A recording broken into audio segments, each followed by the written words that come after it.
गरीब धन जननी धन भूमि धन, धन नगरी धन देश, धन करणी धन कुल धन, जहां साधु प्रवेश। जगत गुरु तत्वदर्शी संत रामपाल जी महाराज के 74वें अवतरण दिवस के अवसर पर दिनांक 6, 7, 8 सितंबर 2024 को नेपाल सहित भारत के सभी सतलोक आश्रमों में 3 दिवसीय महासमागम का आयोजन किया जा रहा है। इस पवित्र अवसर पर 3 दिवसीय अखंड पाठ, विशाल भंडारा, विशाल सत्संग समारोह जैसे कई भव्य कार्यक्रम भी होंगे, जिसमें आप सभी नगर व ग्राम निवासियों को इस विशाल अद्वितीय भंडारे में सादर आमंत्रित किया जाता है। आयोजन स्थल का पता है सतलोक आश्रम धनाना धाम, सोनीपत, हरियाणा। इस कार्यक्रम का सीधा प्रसारण सुबह 9:15 बजे से दोपहर 12:15 बजे तक संत रामपाल जी महाराज यूट्यूब चैनल और स्पिरिचुअल लीडर संत रामपाल जी महाराज फेसबुक पेज पर भी देख सकते हैं।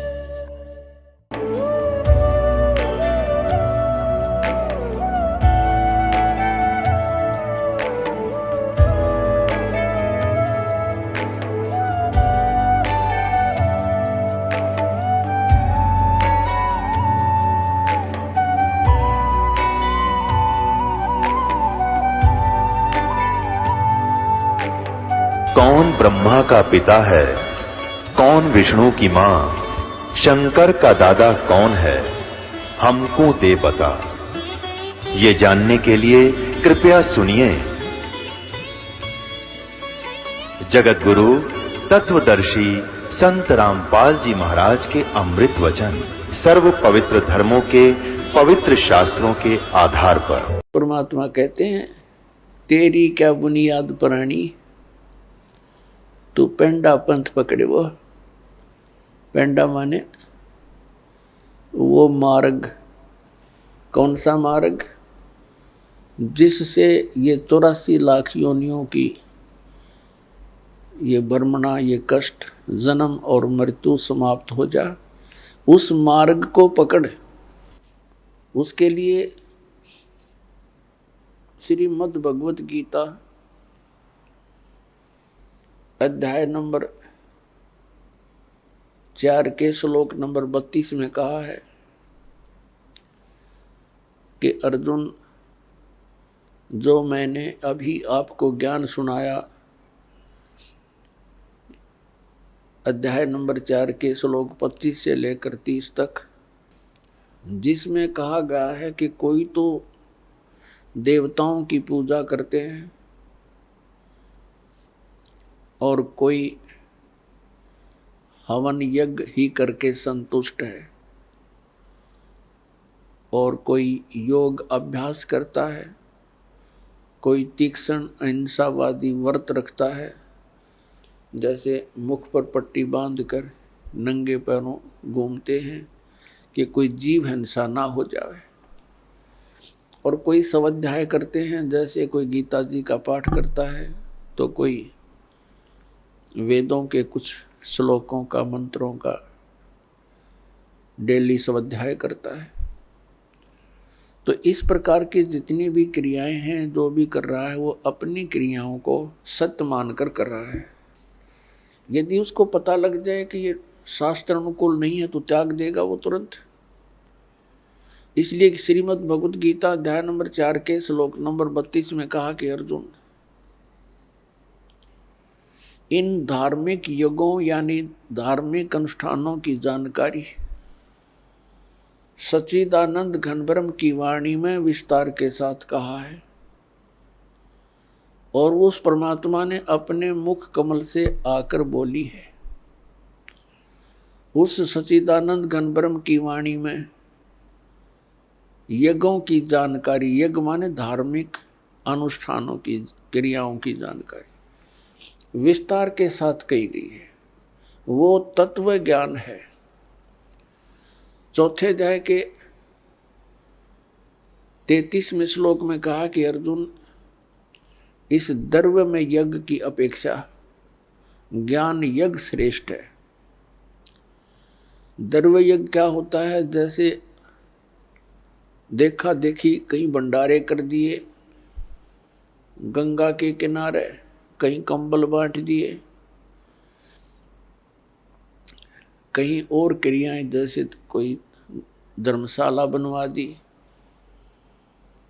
अब क्या बताया है कि इस द्रव्य यानी धन से, पैसे से होने वाले जो अनुष्ठान हैं, इनकी अपेक्षा ज्ञान यज्ञ श्रेष्ठ है। तो ज्ञान यज्ञ तत्व ज्ञान यानी सत्संग है। सत्संग वो तत्व ज्ञान है जो सब सद्ग्रंथों के अनुकूल हो, वो तत्व ज्ञान है। और वो ज्ञान परमात्मा ही आकर देता है। ज्ञान, अध्यात्म, यथार्थ ज्ञान परमात्मा स्वयं ही आकर प्रदान करता है। बाकी तो जीव संज्ञा के प्राणी हैं, जीव संज्ञा में हैं, वो अपने अपने अनुभव अटकल लगाते रहें, लेकिन यथार्थ ज्ञान परमात्मा ही बता सकता है। अपने द्वारा रची हुई सृष्टि को स्वयं ही वो ठीक ठीक विस्तार के साथ बताता है, ऐसा वेदों में प्रमाण है। तो वो तत्व ज्ञान है जो सच्चिदानंद घन ब्रह्म यानी पूर्ण परमात्मा कबीर देव ने अपनी कबीर वाणी के अंदर जो ज्ञान बताया है, वो तत्व ज्ञान है।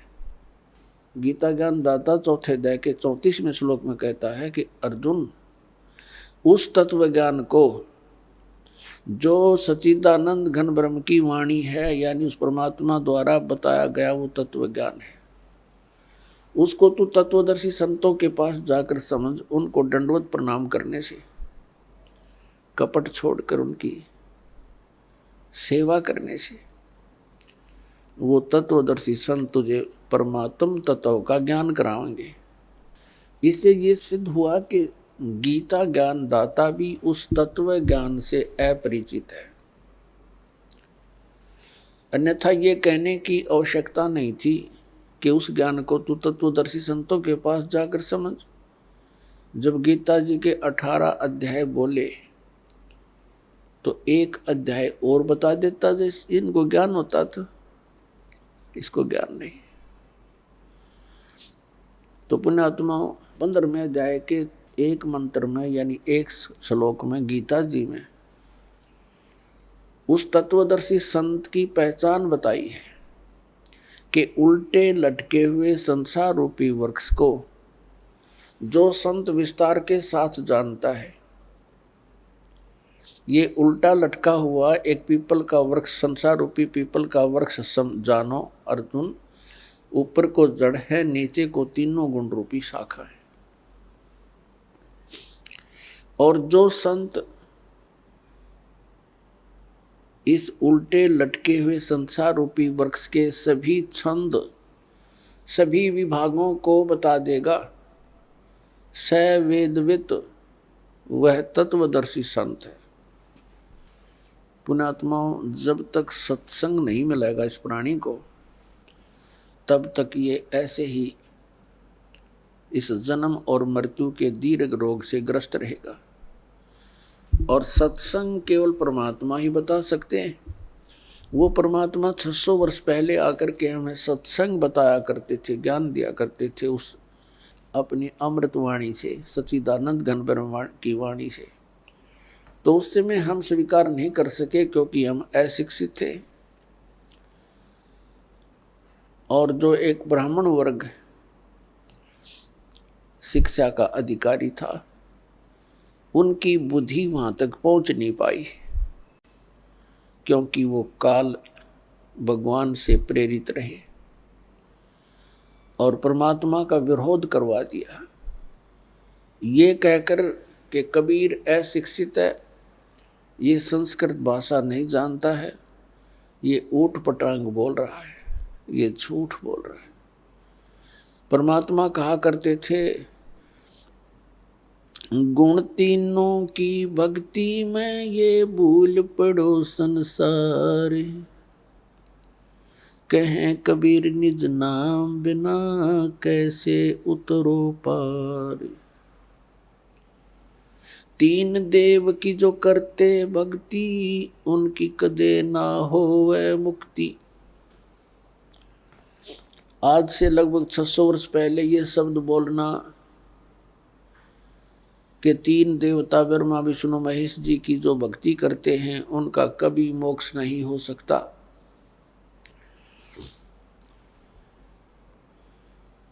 पुण्यात्माओं, 600 वर्ष पहले ये बात कहना अपनी मौत को आमंत्रण देना होता था, अपनी मौत को निमंत्रण था। लेकिन वो तो अविनाशी थे, वो तो परमात्मा थे, और उन्होंने उस समय ये शब्द बोले थे। और ऐसा घोर विरोध किया था उस मालिक की। उन लीलाओं को जो पढ़ते हैं आंखों से आंसू नहीं सूखते। ऐसे जुल्म गुजारे थे उस परम पिता के ऊपर, हमारे भगवान अपने पिता के ऊपर। अब जो विरोध कर रहे थे वो भी उसी के बच्चे, ब्राह्मण, काजी, मुल्ला, उसी परमात्मा के बच्चे हैं। उस परमेश्वर ने किसी को भी दुराशीष नहीं दी, नहीं तो वो समर्थ शक्ति एक पल में, अगर इन दूसरों वो हमारे पिता ना होते तो उनको बहुत कुछ दंड दे देते, ऐसा दे देते पूछो मत। जैसे एक बार गोरखनाथ जी के साथ मजाक कर दिया किसी ने, और उसने इतना गुस्सा उठा, वह मंडली थी उसके साथ 400-500 की, उसने एक शब्द उच्चारण कर दिया कि खड़े हैं वो तो पत्थर बन जाएंगे और बैठे हैं वो सिद्ध।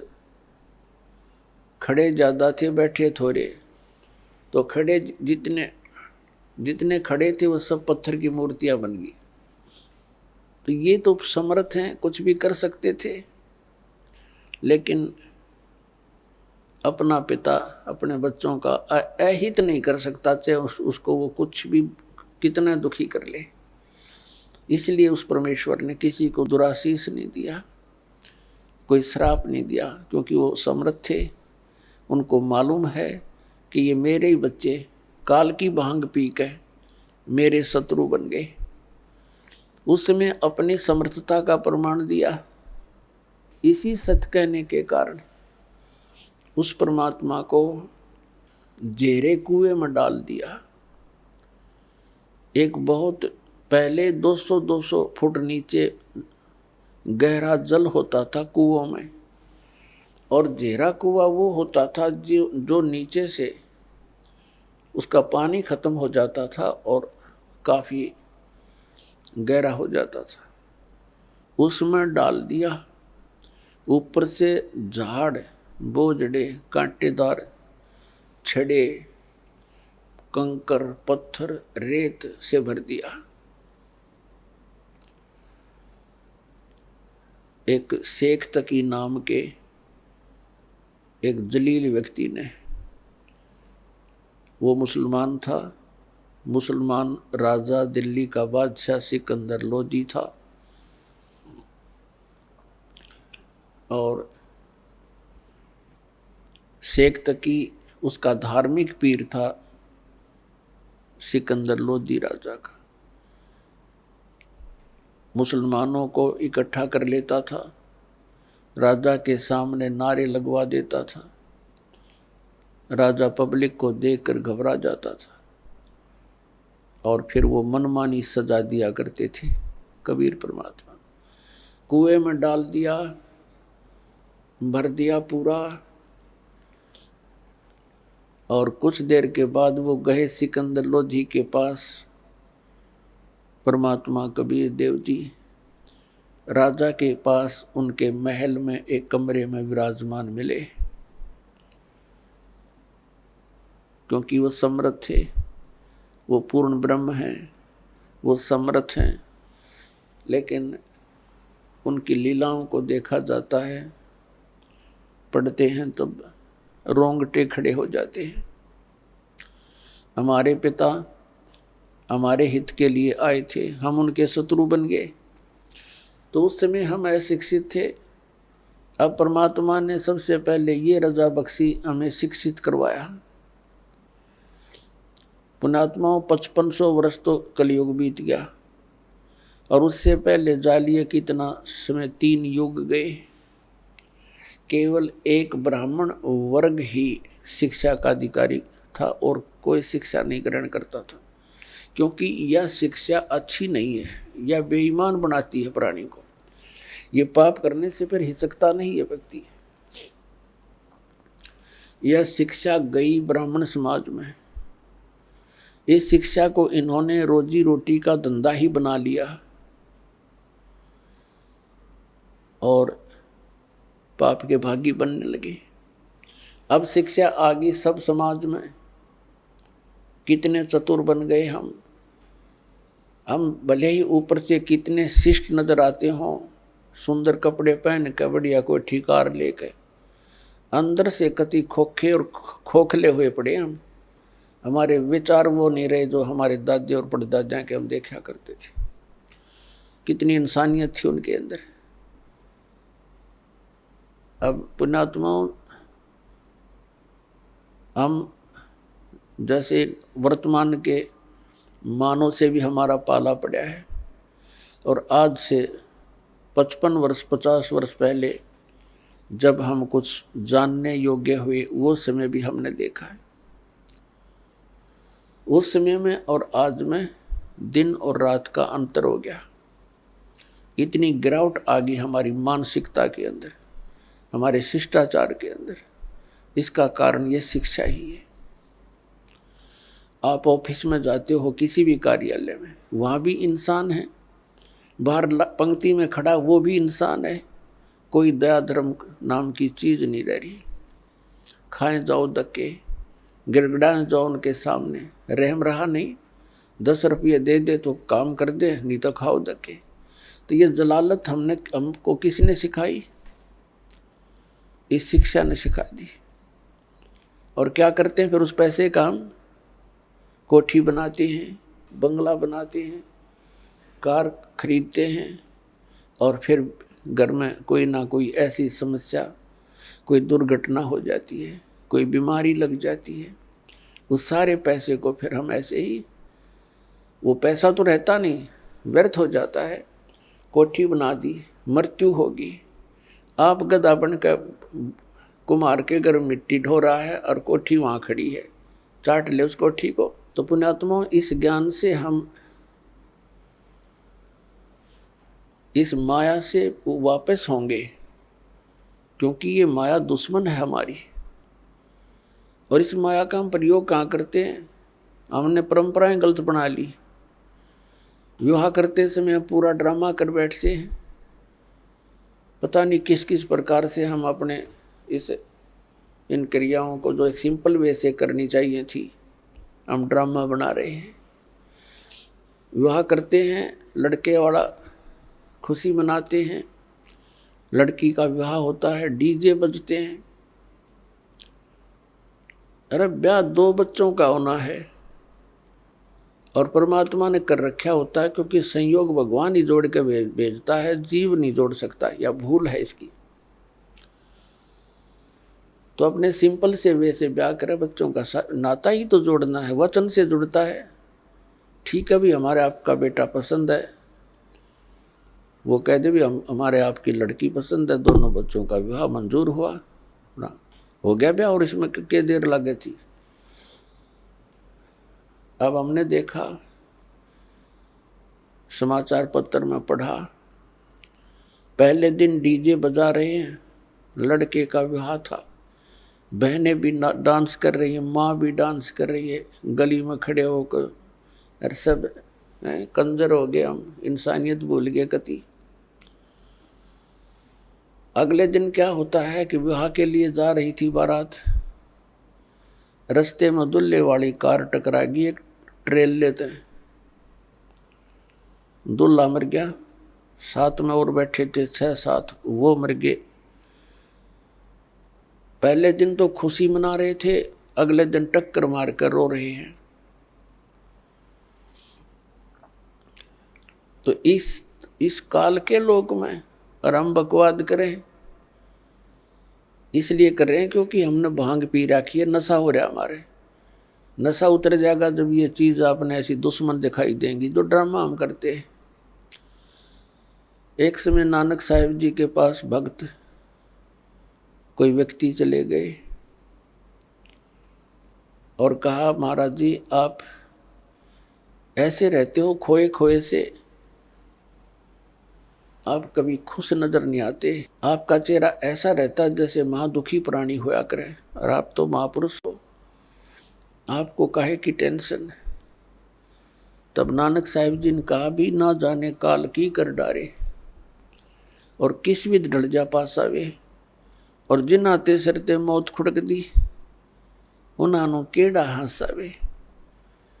अब ना जाने कब के बिजली गिर जा, एक सेकंड का भरोसा नहीं, एक सेकंड का। और हम फिर भी यहाँ फूले नहीं समाते। तो ये हमारी इस अज्ञान का ही कारण है, और इस भांग जो हमने पी रखी है माया की, इसका प्रभाव है। ये सत्संग से, परमात्मा की भक्ति से, ये एंटीबायोटिक है, इस भांग का नशा तार देंगे, उतर जाएगा। ये उतरने के बाद देखना फिर कितना आपका वजन हल्का होगा, आपकी रुचि नहीं रहेगी कितने सांग सिनेमा देखने की। आपने सोचोगे क्यों समय बर्बाद किया, या तो मालिक की चर्चा चलेगी, या सत्संग सुनने दिल करेगा, या फिर अपनी सुबह शाम दोपहर की क्रियाएं, और फिर मंत्र दिन में। इतना बिजी शेड्यूल हो जाएगा आपका, बकवाद करने का समय कौन मिले। और कभी समय मिलेगा तो रुचि नहीं बन सकती है, क्योंकि आत्मा स्वीकार करे नहीं, बहुत दिन हो गए इसने ये बकवाद करती ने, इसका कुछ भी हाथ नहीं लगा। तो पुण्यात्माओं, हमने अपने सिर पर आप पर वजन घना रख लिया है। सबसे पहले तो हमने इस विवाह के ऊपर खर्चा कति बंद करना पड़ेगा। फिर हम कोठियां बनाते हैं, सिंपल मकान बनाओ,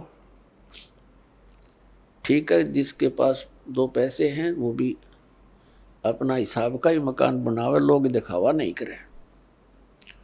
तो उसमें हमें भक्ति में ज़्यादा समय मिलेगा, हमारी टेंशन खत्म होगी। अब जैसे हम त्योहार मनाते हैं, अब जब तक ज्ञान नहीं था तब तक हम कुछ भी मना लेते, अब ज्ञान हो गया, कति रुचि नहीं बनती। एक व्यक्ति ने नाम लिया और बहुत दुखी परिवार सारा, और उनसे बताया भी ऐसे ऐसे ये नहीं करना, ये त्योहार वगैरह तुम जो मनाते हो ये नहीं मनाना। कैसे? अब हम क्या करते, एक फॉर्मेलिटी कर रहे हैं। कोई भी त्योहार आता है, वो फॉर्मेलिटी बना ली कि इतने कपड़े और इतनी मिठाई, इतने सुहाड़ी गुलगुले ये पहुँचाने, वो नून तो लेकर चल पड़े, वो नून तो लेकर चल पड़े, और वो कपड़े नए पड़े रहे, कोई पहनता नहीं। क्या फ़ायदा हुआ? एक बच्चा होता है, 4 बुआ हैं उसके, चारों लाऊंगी जुगले 6, और 6 महीना पाछो बच्चा बड़ा हो जाओ, पैर जो गिरे कोई ना वो वही की तो फूकने पड़े। क्या फ़ायदा इन बकवादों का? तो इस तरह हमने इन सभी क्रियाओं को इन ज्ञान विचार से समझकर फिर इनसे उल्टा हटना है। और ज्ञान बिना तो हम फिर देख लकीर पीट ही रहे हैं, वो नहीं पीटनी फिर हमने, हम बालक नहीं रहे, क्योंकि ज्ञान हो गया, हमने परमात्मा का नाम मिल गया, यहाँ का पता लग गया क्या स्थिति है। तो इस प्रकार हमने इन क्रियाओं से वापस होना है। फिर नानक साहब जी से पूछा कि हे भगवान, क्या आप कभी भी खुश नहीं होते? तब उन्होंने कहा कि साध मिलने साढ़े शादी होंदी, और बिछड़ दें दिलगिरी वे, अख दे नानक सुनो जहाना मुश्किल हाल फकीरी वे। साध मिले साढ़े शादी होंदी, भक्तों से हमारा मिलन होता है। मेरे बच्चे जो मेरे शिष्य हैं, ये मेरे पास आ जाते हैं सत्संग के समय, तो हमारे एक विशेष खुशी होती है। हमारे यह शादी है, ये विवाह है हमारा, आत्मा का विवाह परमात्मा से होता है। कहते साध मिले साढ़े शादी होंदी, और विछड़ दें दिलगिरी वे, जब ये यहाँ से सत्संग सुनकर जाते हैं तब मुझे फिर उदासी छा जाती है। क्यों छा जाती है? कि ये बच्चे परमात्मा के हंस इस ज्ञान से कुछ परिचित हुए हैं और अब ये जा रहे हैं उन लोगों के बीच में जो परमात्मा के ज्ञान से अपरिचित हैं, और कहीं ये बच्चे अपना नियम भंग करके और उन लोगों के विचारों को सुनकर अपनी दिशा ना बदल लें, ये नाम से वंचित ना हो जाए।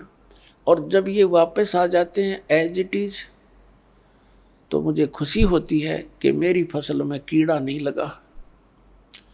तो कहते हैं साध मिले सड़ सादी होंदी और बिछुड़ जा दिलगीरी वे, अख दे नानक सुनो जिहाना या मुश्किल हाल फकीरी वे। ये भक्ति बहुत मुश्किल बना दी इन अज्ञानी संतों और महंतों, आचार्यों और शंकराचार्यों ने। परमात्मा से दूर कर दिया हमारे को, तत्व ज्ञान रहा नहीं, सदग्रंथों का ज्ञान हम तक पहुंचा नहीं, लोक वेद बना करके हमारे को ऐसे दंत कथाएं सुनाती जिनका कहीं कोई सिर पैर नहीं। तो पुण्यात्माओं, अगर आप खुशी मनाओ तो उस दिन की मनाया करो जिस दिन आपने नाम मिला। कबीर साहब कहते हैं जिस दिन सतगुरु भेंटिया सो दिन लेख जान, और बाकी जन्म गंवा दिया बिना गुरु के नाम। जिस दिन आपको उपदेश मिल गया आपका वो जीवन मनुष्य का, उस दिन से जन्म समझ लेना। उससे पहले आपका मनुष्य जीवन नहीं था, लेकिन शरीर बेशक मनुष्य का था।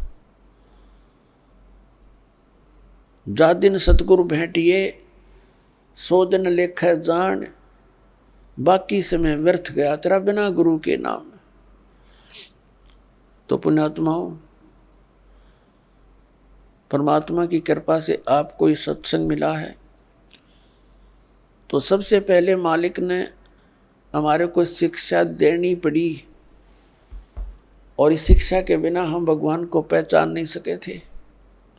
उनको मालूम था कि ये खूब बिगड़ेंगे, शिक्षा होते ही ये खूब अवाम उड़ेंगे, वैज्ञानिक पाक गए हैं बना के परमात्मा गॉड गिवन मटेरियल पर अनुसंधान करके ये भगवान से दूर करने लग गए, और आप भी होने लगे। कहीं भगवान नहीं है, एक विश्व नियम है, एक एलिमेंट खोज लिया है, उससे सब कुछ बनता है। वो एलिमेंट किसने बनाया? इन वैज्ञानिकों ने बना दिया। परमात्मा के मटेरियल के ऊपर बकवाद करते हैं। अगर 2 वर्ष वर्षा ना हुआ ना, ये वैज्ञानिक भी इनके सारे इंस्ट्रूमेंट अड़क पड़े पड़े जड़े, जंग लाग जाए इनके अंदर। भगवान के रहम को भुला दिया, भगवान से कोसों दूर कर दिया हमारे को। और क्या बनाया इन्होंने? परमाणु बम बना लिया अपना नाश करने के लिए। है तेरा गजब है। और पुण्यात्माओं, ये इंटरनेट और ये प्रोजेक्टर, टेलीविज़न, ये परमात्मा का दिया हुआ ज्ञान है, जीव सत्र का नहीं है। कि किसी का भूल हो कि मनुष्य बना दे ऐसे आइटम। परमात्मा कबीर जी ने उनको बुद्धि दे करके ये बनवाया है। और किस लिए? आज के दिन के लिए, इस समय के लिए, कि एक जगह मेरा ज्ञान चला करेगा, करोड़ों बच्चे मेरे एक टाइम पर सुना करेंगे और प्रत्यक्ष प्रमाण देखा करेंगे। प्रोजेक्टर बनवा दिए, दास यहाँ दिखाता, आप वहाँ बैठे प्रमाण देख रहे हैं, टीवी के ऊपर देख रहे हैं, घर घर बैठा परमात्मा संदेश भेज रहा है। मालिक को मालूम था, क्योंकि काल ने कहा था, परमात्मा कबीर जी से प्रार्थना की थी चापलूसी करके के 3 युगों में जीव कम ले जाना, और चौथा युग जब कलयुग आवे तब तब शरण जीव बहु जावे। ऐसा वचन हर मोय दीजे, तब तुम गमन संसार ही कीजे।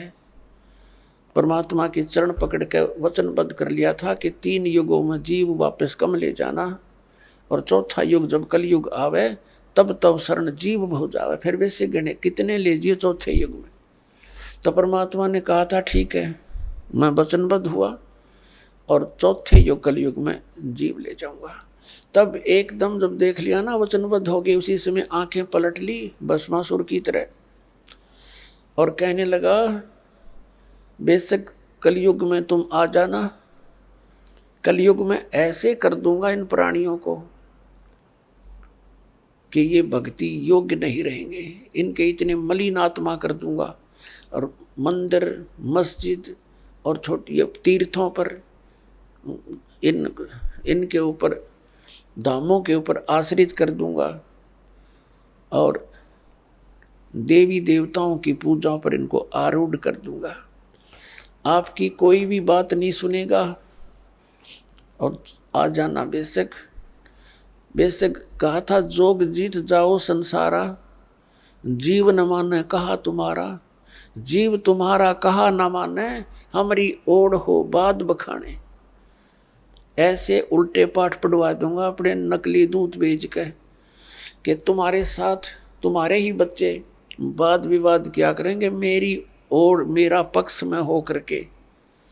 जैसे परमात्मा 600 वर्ष पहले आए थे, उस समय वो क्यों आए थे? इसलिए आए थे कि इस कलयुग में वो मेरे बच्चे मुझे पहचान लेंगे। वो लीला करके चले गए जो भगवान किया करता है। अब उस भगवान के पहचानने में हमें बहुत आसानी हो गई है। यदि 600 वर्ष पहले परमात्मा ना आते तो हम कैसे पहचानते परमात्मा कौन है? भगवान जो लीला किया करते हैं वो प्रत्येक युग में ऐसी ही करते हैं और उन लीलाओं का प्रमाण हमारे सदग्रंथों में मिलता है। पवित्र चारों वेदों में परमेश्वर की वो महिमा का गुणगान है जो भगवान किया करता है। तो वो लीलाएं किसने की? वो 600 वर्ष पहले बनारस में, काशी शहर में, भारतवर्ष के इस पावन धरती पर आए थे। दुल्हा रूप में, धानक रूप में रहे थे 120 वर्ष। वो कबीर परमात्मा, उन्होंने वो लीलाएं की हैं जो वेदों में प्रमाण है जिनका। तो who is God? Kabir is God. परमात्मा कौन है? कबीर साहब परमात्मा है।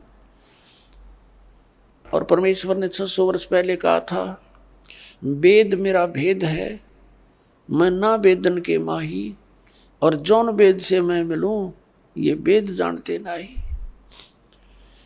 परमात्मा ने कहा था कि ये चारों वेद मेरा ही भेद यानी मेरी महिमा का गुणगान ही कर रहे हैं, लेकिन इन 4 वेदों में वर्णित विधि से मेरी प्राप्ति नहीं हो सकती, सतलोक प्राप्ति नहीं हो सकती,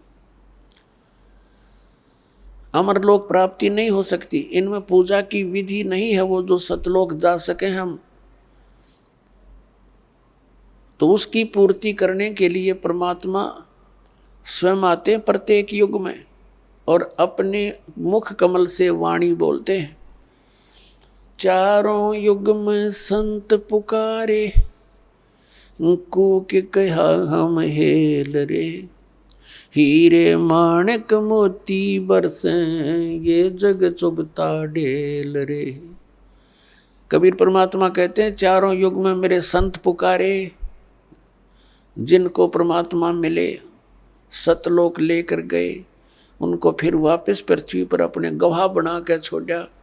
तो उन्होंने आंखों देखा भगवान का, वो वर्णन किया, उनकी महिमा को बताया।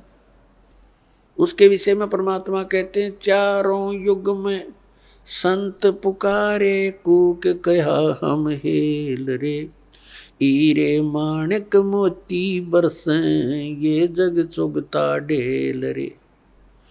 चारों युग में मेरे संतों ने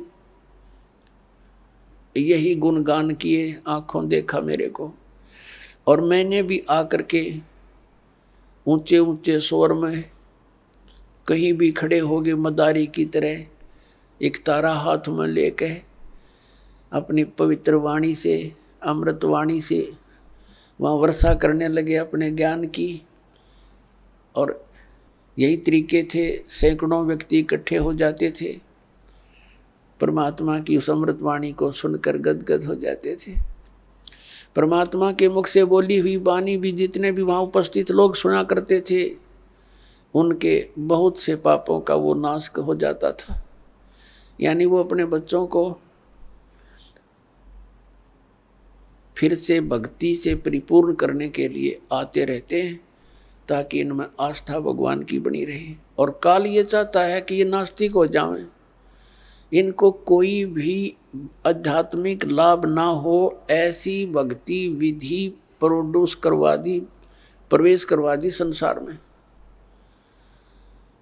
और परमात्मा से मिलने वाले लाभ समाप्त हो जाने के कारण हम नास्तिकता की तरफ चल पड़े, विकारों की तरफ चल पड़े, ये बुराई करने लग गए, रिश्वत लेने लग गए, क्योंकि हम अपने फिर सूझबूझ से धनवान बनने की कुचेष्टा करने लगे।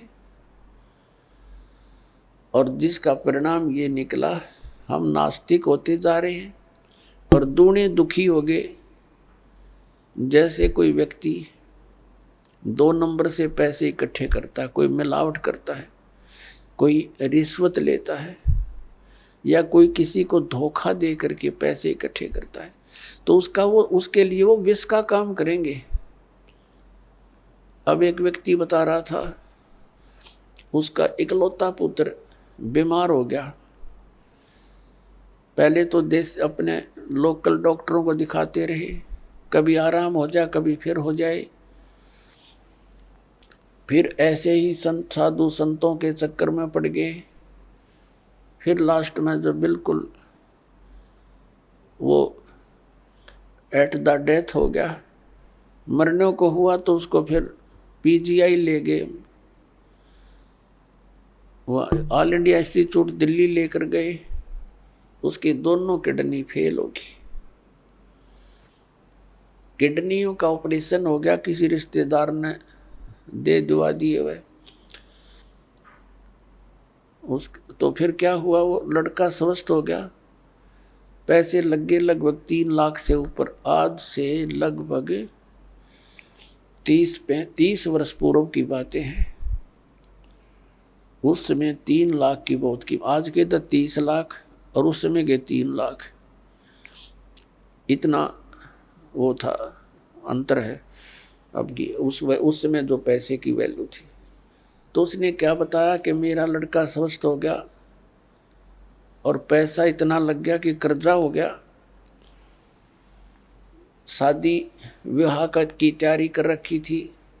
विवाह से कुछ समय पहले ही दुर्घटना यानी बस एक्सीडेंट में मृत्यु होगी। अब वो इस सत्संग को सुनकर आंखों से आंसू निसूख रहे थे उस व्यक्ति के, और अपने आप को कोस रहा था कि मुझे तो थोड़ी सजा मिली भगवान, मैं इतना नीच व्यक्ति था।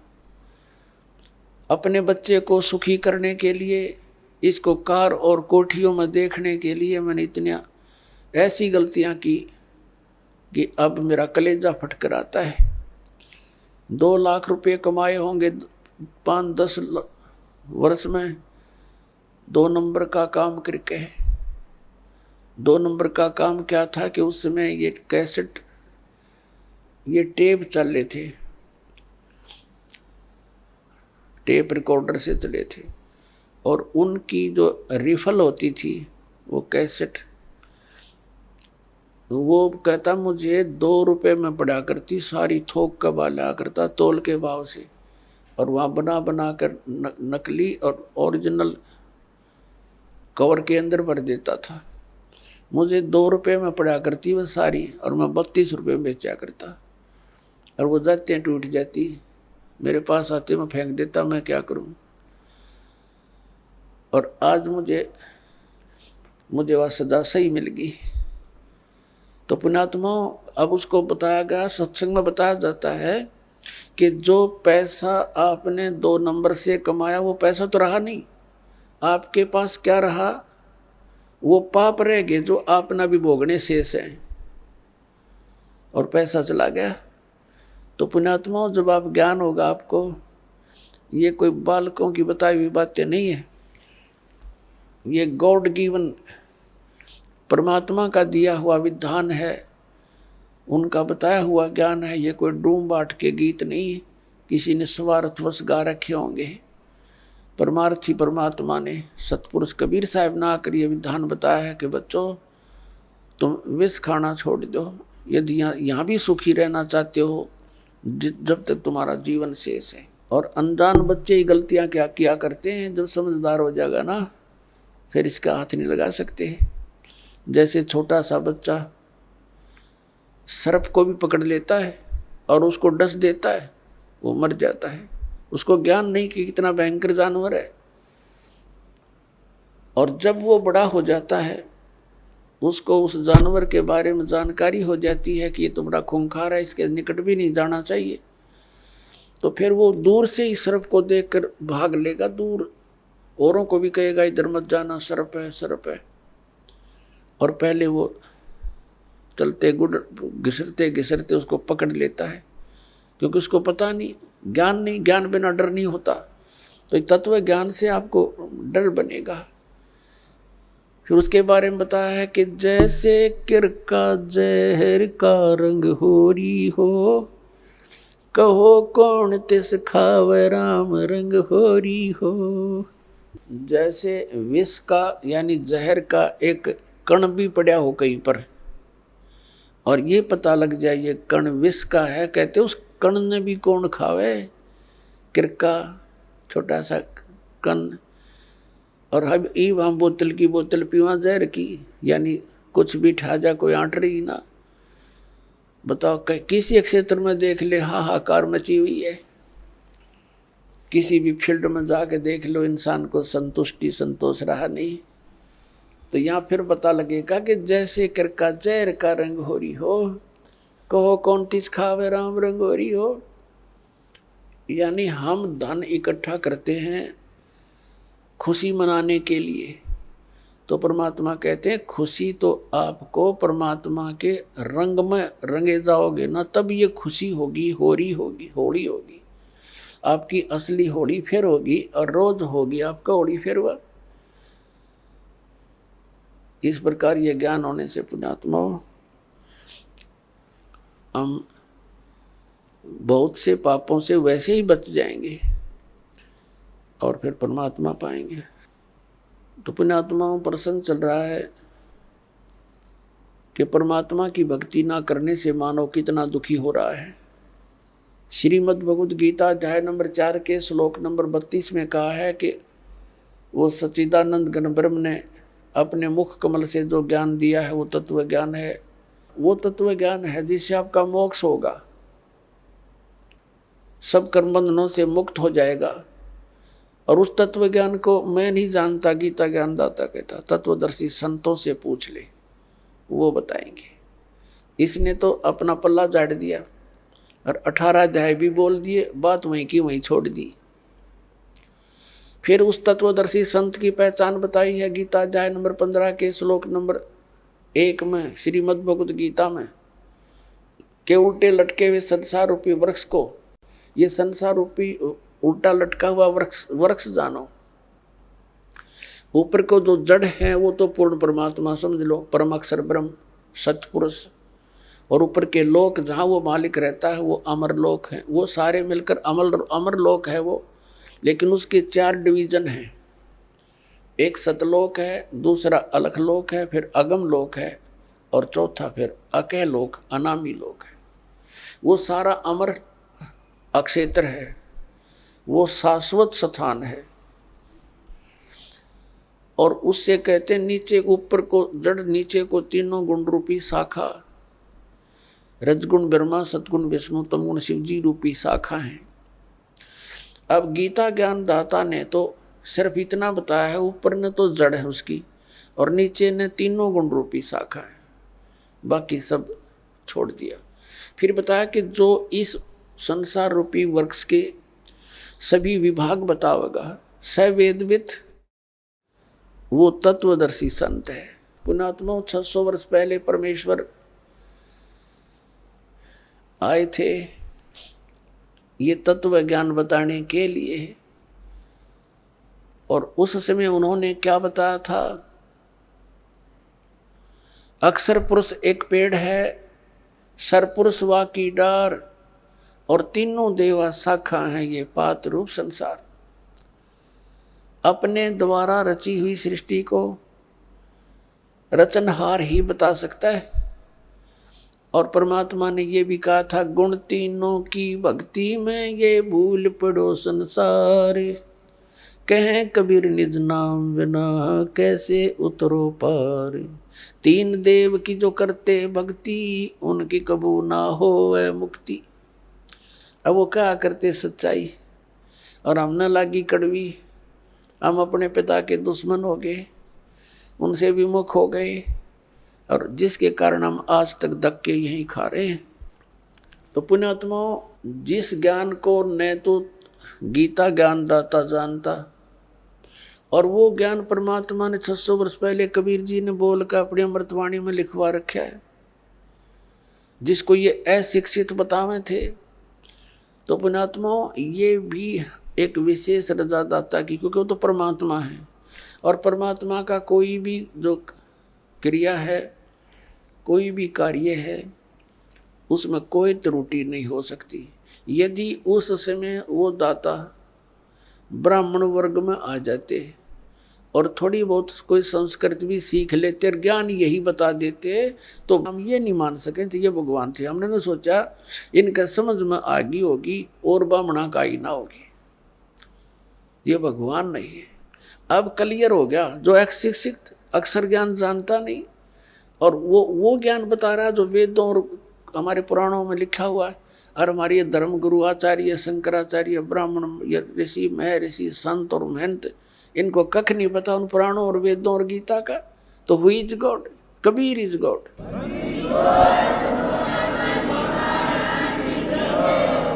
अब श्रीमद् भगवद गीता अध्याय नंबर 15 का श्लोक नंबर 1 समझने में आसानी होगी। पहले चित्र देखिए, ये है उल्टा लटका हुआ संसार रूपी वृक्ष।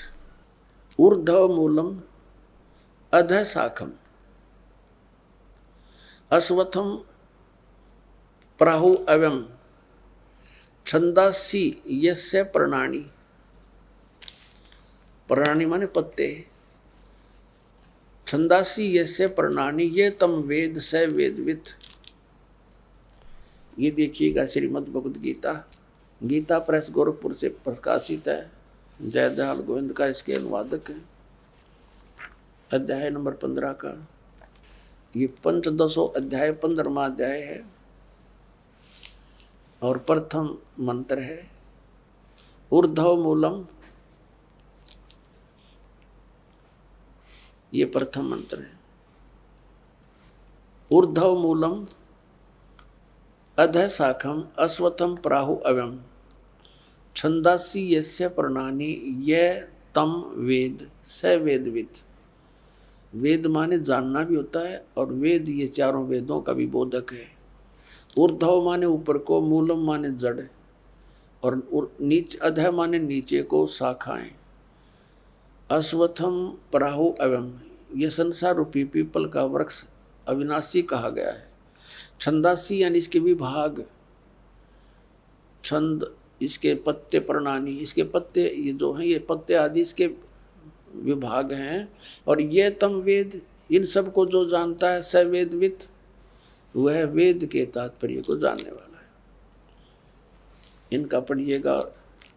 आदि पुरुष परमेश्वर मूल वाले, यहाँ लिखना था आदि पुरुष परमेश्वर यानी पूर्ण परमात्मा रूपी ऊपर को जड़ वाले। ऊर्ध्व माने ऊपर को, अधः शाखा होना चाहिए था नीचे को शाखा वाला। यो ब्रह्मा रूप मुख्य शाखा वाले गलत कर रखा है, क्योंकि इस देखो 2 नंबर श्लोक नंबर 2 में 2 बार अधः शब्द है, अधः अधः, और इसका अनुवाद ही नहीं अंग्रेजों ने कर रखा है। देख, अधः माने नीचे, अधः माने नीचे।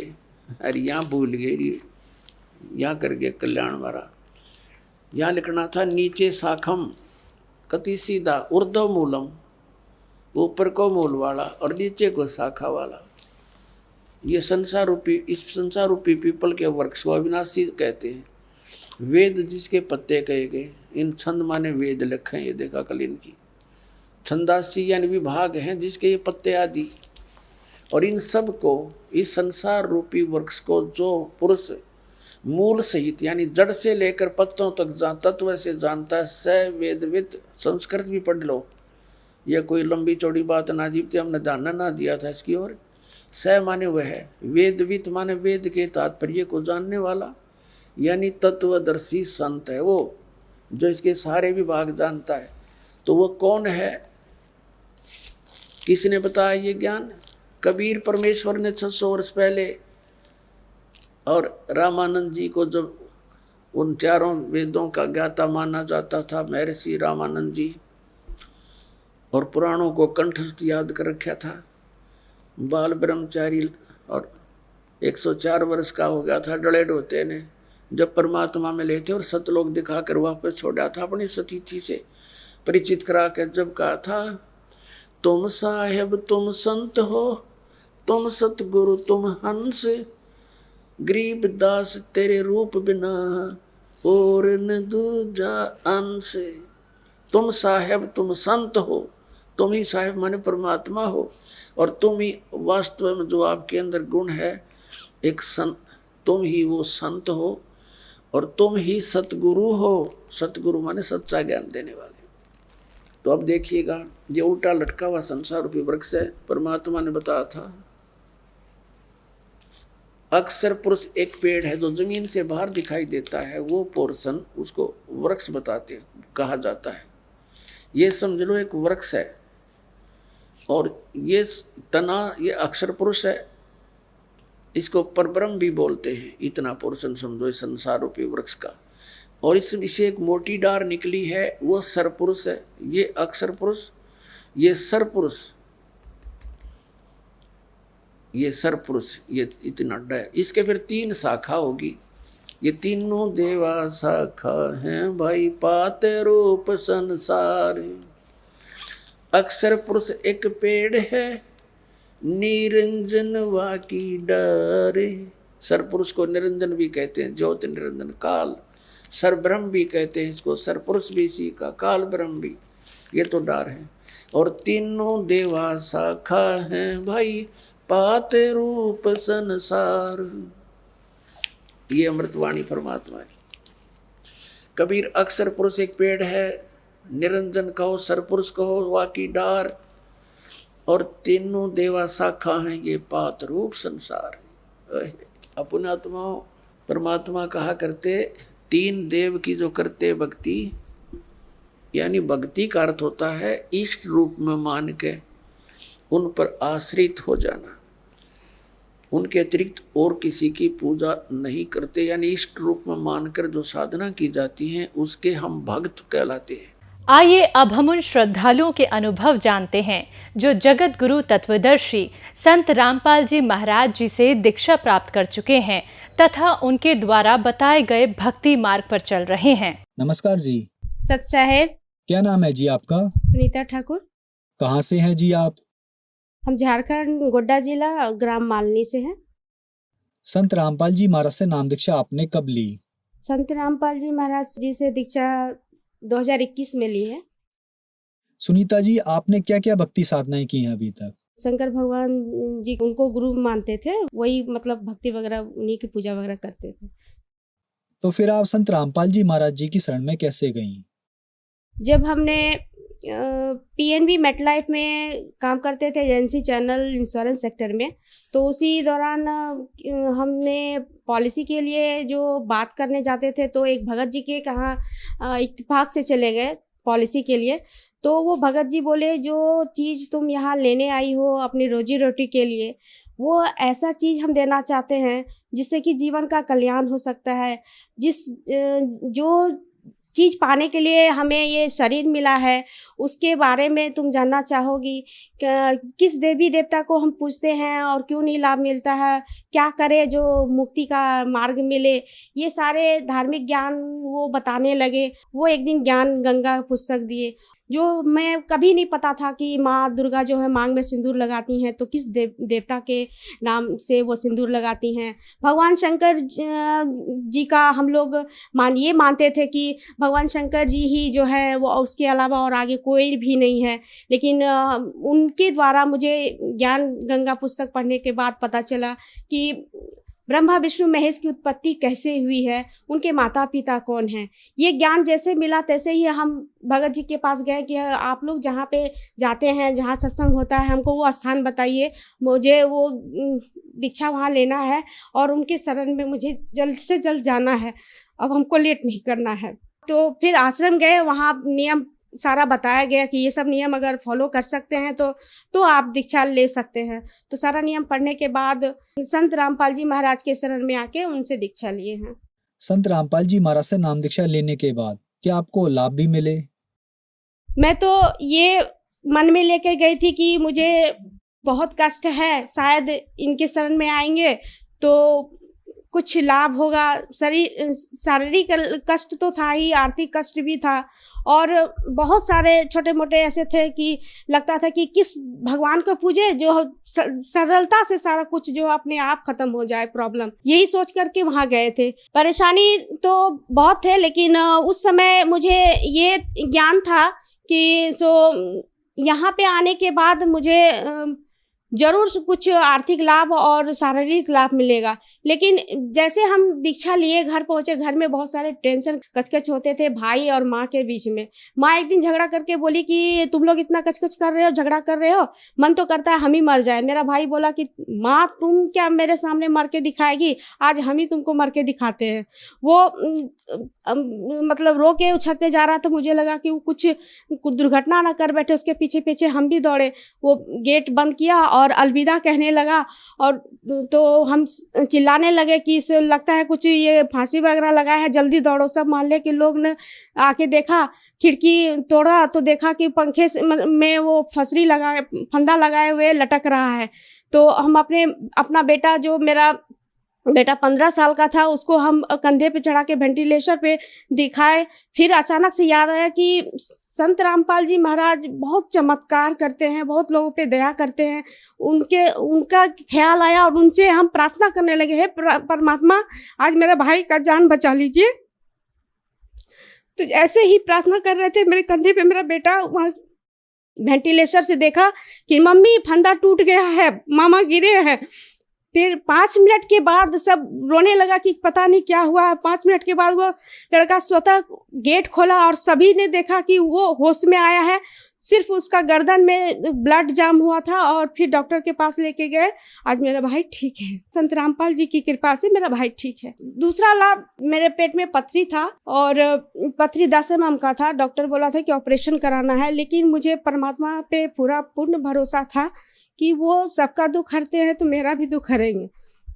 तो हमने ऑपरेशन नहीं करवाया, दवा भी नहीं खाया, लेकिन अभी तक हम ठीक हैं। तीसरा लाभ, 2012 में मेरे पति एक्सपायर होने के बाद हम अपने 2 बच्चे के साथ ससुराल को छोड़ के, वहाँ के संपत्ति को छोड़ के, सब कुछ दुनियादारी छोड़ के बच्चे को पढ़ाने का जो इच्छा था, उस देश से हम मायके चले गए थे। तो अब इधर 2023 में जब मैट्रिक का एग्जाम दिया मेरा बेटा, एग्जाम से पहले वो पढ़ाई नहीं करता था। रात दिन चिंता होता था कि जिस उद्देश्य से हम मायके आए हैं, अगर मेरा बेटा मैट्रिक पास नहीं करेगा तो हम अपने ससुराल वालों को क्या मुँह दिखाएंगे।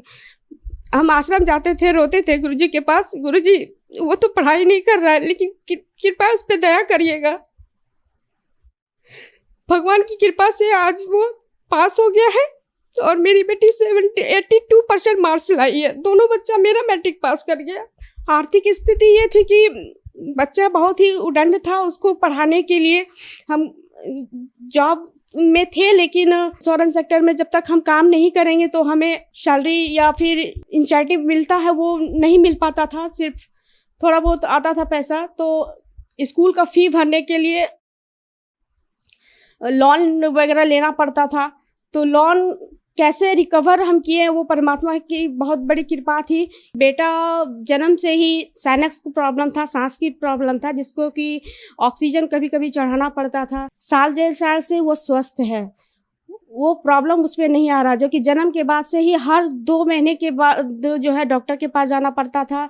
5,000 6,000 हर महीने जो है उसके पीछे खर्च होता था। वो सारा पैसा बचत हो रहा है, आर्थिक में बहुत लाभ मिल रहा है। संत रामपाल जी महाराज की बहुत बहुत कृपा है, जो आज हम बच्चे मेरे स्वस्थ हैं, हम भी स्वस्थ हैं। संत रामपाल जी महाराज से नाम दीक्षा लेने के बाद आपको बहुत सारे लाभ मिले। तो जो दर्शक आज आपको टीवी पर देख रहे हैं, खास करके वो महिलाएं जो संत रामपाल जी महाराज से नाम दीक्षा लेना चाहती हैं, तो कैसे ले सकती हैं? संत रामपाल जी महाराज से दीक्षा लेने के लिए विभिन्न चैनल चलते हैं, पट्टी आती है, उनका नंबर वहाँ पे मिलेगा, वहाँ से नंबर लेकर के आप डायल करिए और अपने क्षेत्र के जो नामदान केंद्र है वहाँ पे जाइए और अपना नामदान दीक्षा लीजिए और अपना कल्याण कराइए। धन्यवाद जी। सत साहिब।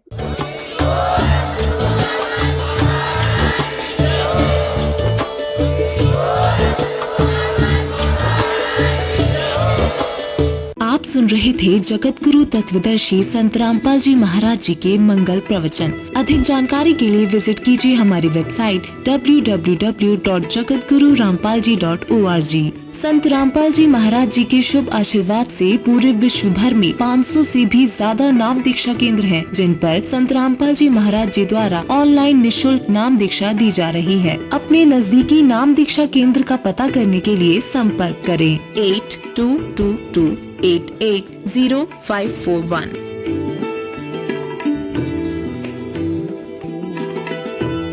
गरीब धन जननी धन भूमि धन, धन नगरी धन देश, धन करणी धन कुल धन, जहां साधु प्रवेश। जगत गुरु तत्वदर्शी संत रामपाल जी महाराज के 74वें अवतरण दिवस के अवसर पर दिनांक 6, 7, 8 सितंबर 2024 को नेपाल सहित भारत के सभी सतलोक आश्रमों में 3 दिवसीय महासमागम का आयोजन किया जा रहा है। इस पवित्र अवसर पर 3 दिवसीय अखंड पाठ, विशाल भंडारा, विशाल सत्संग समारोह जैसे कई भव्य कार्यक्रम भी होंगे, जिसमें आप सभी नगर व ग्राम निवासियों को इस विशाल अद्वितीय भंडारे में सादर आमंत्रित किया जाता है। आयोजन स्थल का पता है सतलोक आश्रम धनाना धाम, सोनीपत, हरियाणा। इस कार्यक्रम का सीधा प्रसारण सुबह 9:15 बजे से दोपहर 12:15 बजे तक संत रामपाल जी महाराज यूट्यूब चैनल और स्पिरिचुअल लीडर संत रामपाल जी महाराज फेसबुक पेज पर भी देख सकते हैं।